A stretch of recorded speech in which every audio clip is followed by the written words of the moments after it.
I grew up in Kathmandu, Nepal, and there I grew up in a society where the religion was totally different from Christianity in the United States. So my question is, why is Christianity true and other religions false?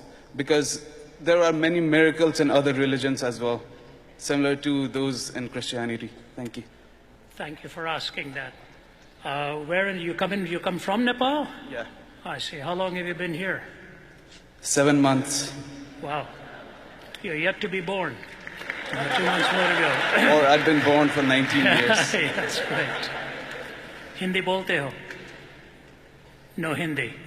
Hindi bhi bolta hu. Bolte hain. ठीक है. So I will answer it to you in Hindi. Will that be all right?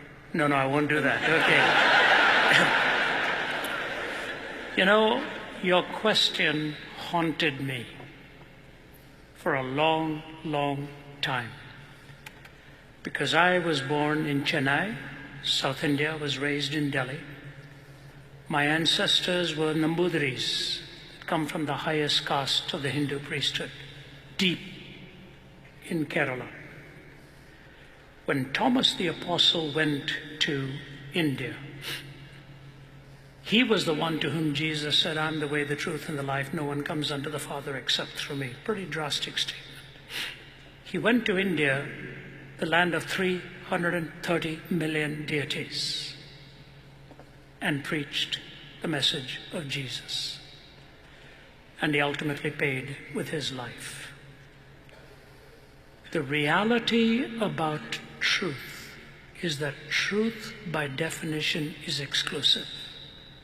Whether we like it or not, truth is exclusive.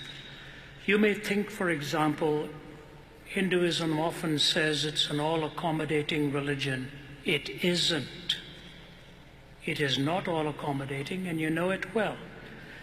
Every Hindu believes in two things: karma and reincarnation. They may have huge differences, but the law of the cyclical rebirth of life and the karmic cycle and the reincarnation are realities within Hinduism. People think Buddhism was very ironic and very accommodating. Not true. Gautama Buddha was born a Hindu, and he rejected the caste system and rejected the authority of the Vedas. That's when he came with his fourfold truth and the eightfold truth and for the noble path, the noble path and the fourfold truth of the problem of suffering, the reality, and how you extinguish it. Every religion is exclusive. Every religion. Hinduism excludes, Buddhism excludes. You know, it's very interesting. In India right now, they have this new movement. You may have heard it. Ghar Vapas Aa. Come back to your home. Ghar Vapasi. You were converted, come back. Why? If all views are ultimately the person's expression, why come back? Because they believe their own religion is exclusive and ought to be protected. The question is not whether religions are exclusive or not. The question is, what can they answer to defend that truth? If you move from Hinduism from the Vedas into the Gita, where Arjuna is talking to Krishna in that great conversation where Arjuna is going to fight his own brothers, and he doesn't know the chariot driver is Krishna, and he's asking him for advice on how I can go and fight my own brothers and kill them. He doesn't know who Krishna is, but he's giving the advice.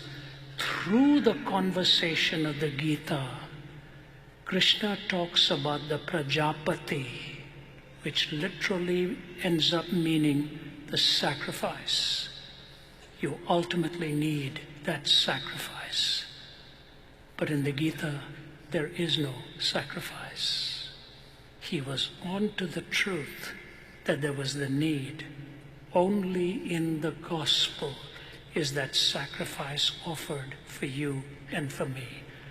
Why is Jesus the way, the truth, and the life? Because he answers the four questions with correspondence as truthful and coherence as the four coherent answers. It is for this reason that people like Carey and Charlie C.T. Studd and Henry Martin and others, I go to India several times a year. हम धरती के आदमी हैं. हम धरती के आदमी हैं. I'm a person of the soil. I was born and raised in India. India has a fascinating philosophy.